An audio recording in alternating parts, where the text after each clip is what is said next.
शुरू हुआ 2064 में जो भी जिंदा होंगे वो देखेंगे कि देश भर में भारतीय शिक्षा ही विद्यालयों में चल रही है। कुदरतान विद्यापीठ के 3 सूत्र हैं। करने से होता है, करने से ही होता है, और तीसरा है करने से होता ही है। तो इन 3 सूत्रों को लेकर चल रहे हैं। हार्दिक स्वागत है, अभिनंदन। कुदरतान विद्यापीठ द्वारा आयोजित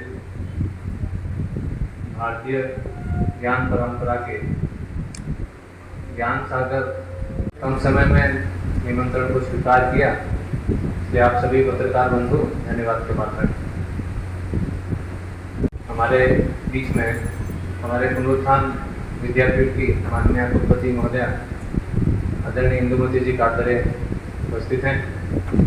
आप कर्म और स्वभाव से शिक्षक हैं और 30 वर्षों से विद्या भारती के पूर्णकालिक कार्यकर्ता के पश्चात महाविद्यालय में भी आपने आदरणीय विपुल भाई रावल भी मौजूद। मैं ताई से आग्रह करूंगा और आप अगर पहले प्रश्न पूछना चाहते हैं जी बताएं क्या मतलब अपने 151 ग्रंथों के लोकार्पण के अपना मोटिव क्या है, क्यों अपने को ये जरूरत पड़ी इनको इसको ब्रीफ कर दिया।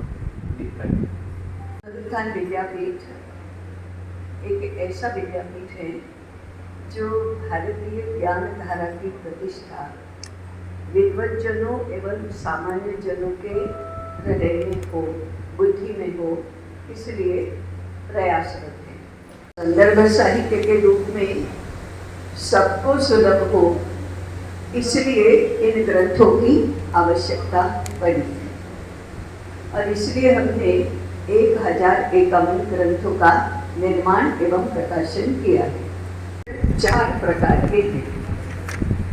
मूल तत्व, शोध एवं बोध। ये ग्रंथ जो शोध कार्य करते हैं, ऐसे विश्वविद्यालयों के और विभिन्न शोध संस्थानों के विद्वज्जनों के लिए हैं। इनके आधार पर भारतीय ज्ञान के क्षेत्र में शोध कार्य हो सकता है।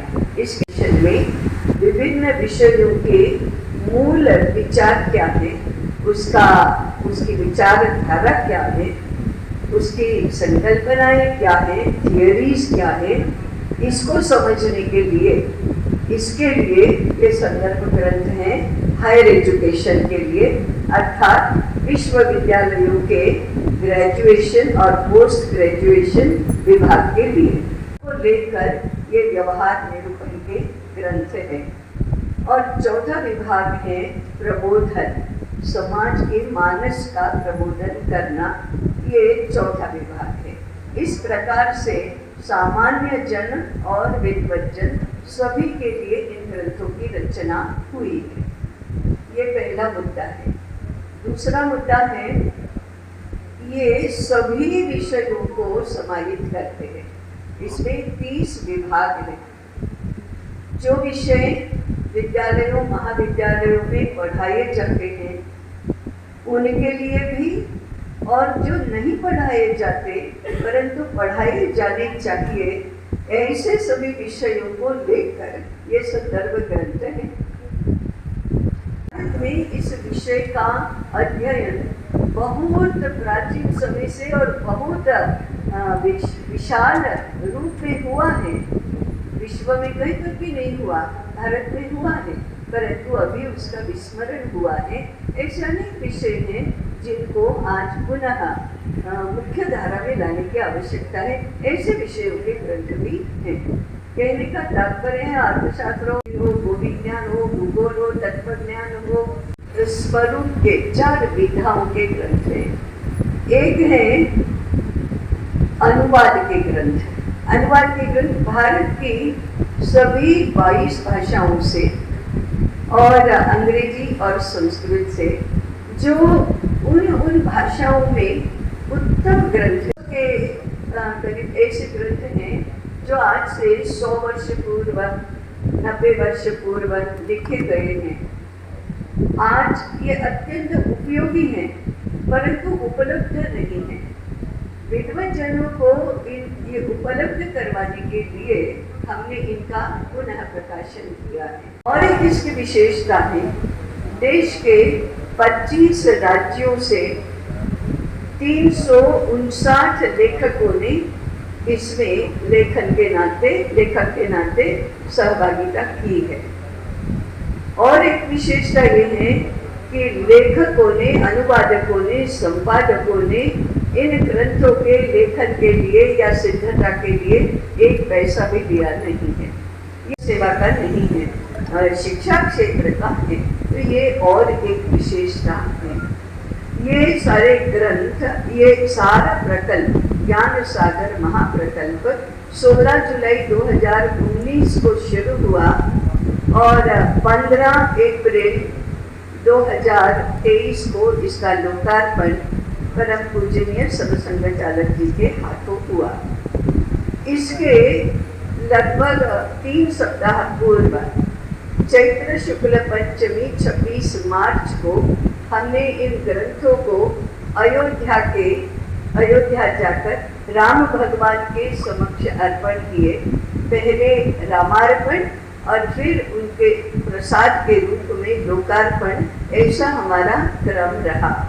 शिक्षा देने वाले वशिष्ठ मुनि के गुरुकुल के समान कोई एक शिक्षा संस्था अयोध्या में होनी चाहिए और उसको राम यूनिवर्सिटी ऐसा नाम देना चाहिए। राम जन्मभूमि तीर्थ क्षेत्र न्यास ने ही इन सभी ग्रंथों का स्वागत भी किया।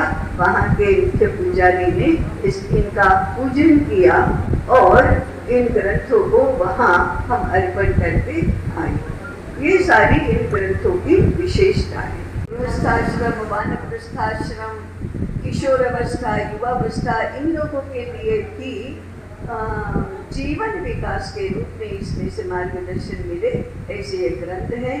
तो हम चाहेंगे कि ग्रंथालयों में, विद्यालयों में, महाविद्यालयों में ये सारे ग्रंथ पहुँचे।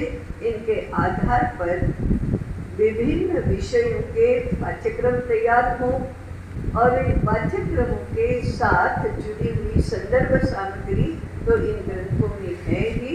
हम शिक्षा को इस माध्यम से भारतीय बनाना चाहते हैं। इस दृष्टि से इन ग्रंथों का निर्माण हुआ है। अहमदाबाद से इन ग्रंथों का निर्माण कैसे हुआ और आगे इनका उपयोग कैसे होगा, इस विषय में मैंने संक्षिप्त में जानकारी दी है। हम आगे आपकी जिज्ञासा के उत्तर में और जानकारी दे सकते हैं। ये ग्रंथ केवल हिंदी भाषी है, क्योंकि हिंदी सबके लिए सुलभ है, अनुवाद भी करना है तो हिंदी सुलभ है, इसलिए ये हिंदी भाषी है।